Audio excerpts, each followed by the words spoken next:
வணக்கம், இது உங்கள் வண்ண காரிகை. சிறுதானியங்களை அடிக்கடி உணவுல சேர்த்துக்கிறது அவசியம் மற்றும் ஆரோக்கியமும் கூட. அந்த வகையில சிறுதானியமான சிகப்பு சோளத்துல இன்னைக்கு தட்டு வடை செய்ய போறோம். அதோடவே வித்தியாசமான பதிவும் இதுல இருக்கு. கடைசி வரைக்கும் இந்த வீடியோவை ஸ்கிப் பண்ணாம பாருங்க.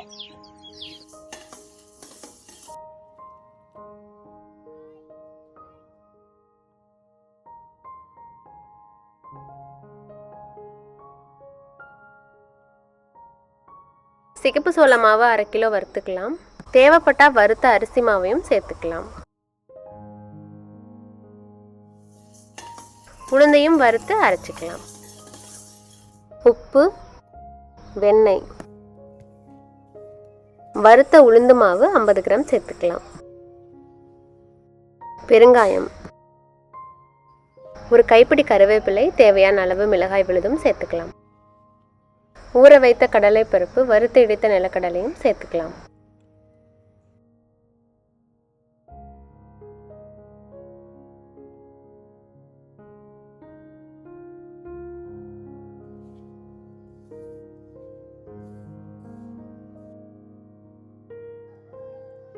தண்ணி சேர்த்து தேவையான பதத்துக்கு மிருதுவான மாவா பிசைஞ்சு எடுத்துட்டு தட்டு வடையா தட்டி சுடலாம்.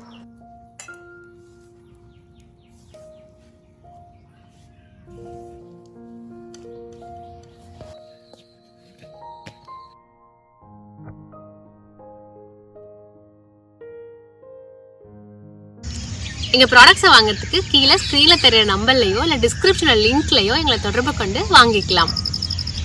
இந்த வீடியோவை லைக் பண்ணுங்கள், ஷேர் பண்ணுங்கள், மறக்காமல் வண்ண காரிகை சேனலை சப்ஸ்கிரைப் பண்ணுங்கள். இந்த பதிவில் முட்டை அடைக்காத்து கோழி குஞ்சு பறிக்கிறத பார்க்கலாம். நல்ல முட்டைகளாக தேர்வு செஞ்சு ஒரு அகலமான பாத்திரத்தில் மணல் கொட்டி கோழிக்கு தகுந்த மாதிரி எண்ணிக்கைகளில் முட்டைகளை வச்சு அடைப்பருவத்தில் இருக்கிற கோழியை அடைக்காக்க வைக்கும்போது 20லிருந்து 21வது நாள் குஞ்சுகள் பறிக்கும். 21வது நாள் குஞ்சுகள் பறிக்க ஆரம்பிச்சிடுச்சு.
கடலெண்ணெயில் தட்டு வடைகளை பொரித்து எடுத்துக்கலாம்.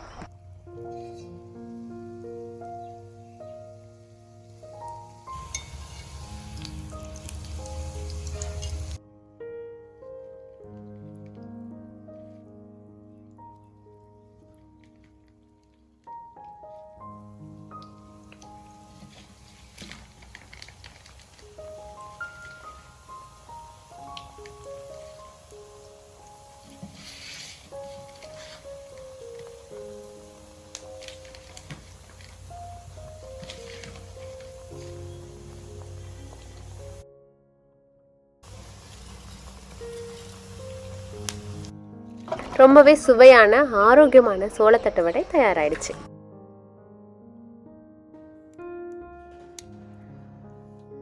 இந்த பதிவு உங்களுக்கு பிடிச்சிருக்கும்னு நினைக்கிறோம்.